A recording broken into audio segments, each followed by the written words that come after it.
Ben, bonjour, donc vous êtes l'œnologue du domaine La Bruyère, un des propriétaires les plus importants dans le cru Moulin à Vent. Quelles sont les spécificités de ce cru qui est probablement l'un des plus connus du Beaujolais?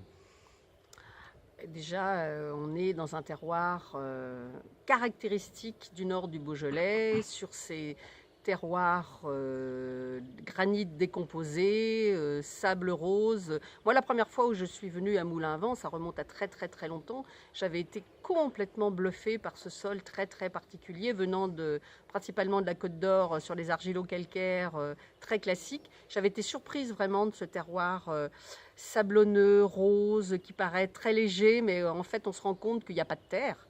En fait, surtout sur les hauts sur les secteurs très, très escarpés, en particulier le côté Chénat, le côté La Roche. D'ailleurs, ça veut bien dire ce que ça veut dire, La Roche. C'est-à-dire on a un terroir qui paraît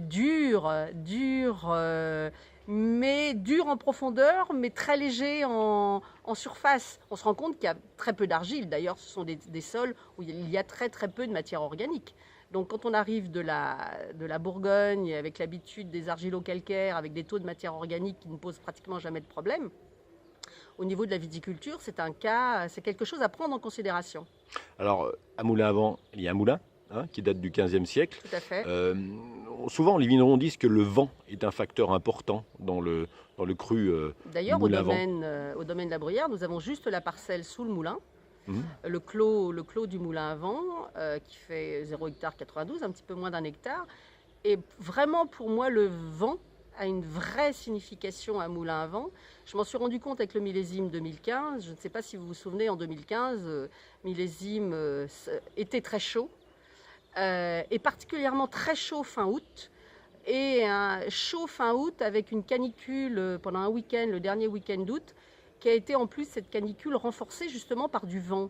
Un vent du sud très chaud qui est venu concentrer les raisins, qui a provoqué des phénomènes d'évaporation. Et entre le jeudi avant le week-end et le lundi où on a vendangé, on a pratiquement pris 3 degrés en maturité potentielle de sucre.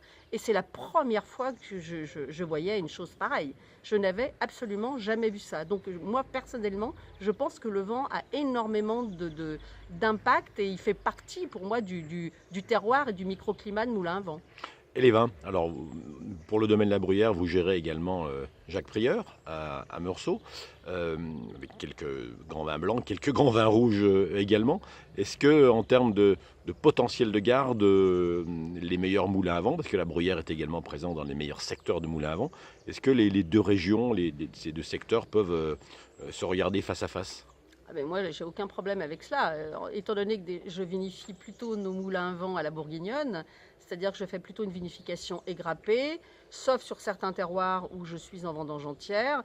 Et justement, le terroir où je suis en vendange entière, c'est un terroir qui est plus en piémont, en bas, champ de cour, où il y a beaucoup plus d'argile.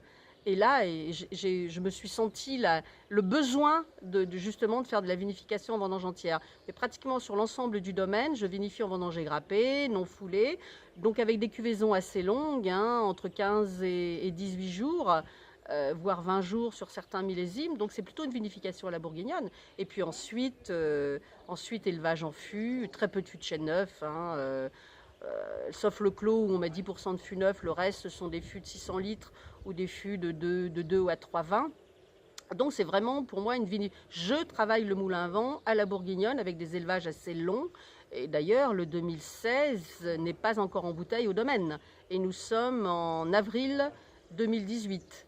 Je fais des élevages à la bourguignonne sur le moulin à vent parce que je considère que c'est un terroir euh, qui donne des vins de garde. Et quand j'ai commencé dans ce métier dans les années 1979-80, je me souviens donc j'ai commencé à travailler dans le Mâconnais et Beaujolais dans un laboratoire d'analyse conseil et j'ai acheté chez des vignerons de Moulin à Vent des 76, des 78 et c'est des vins que j'ai gardés dans la cave pendant 15-20 ans.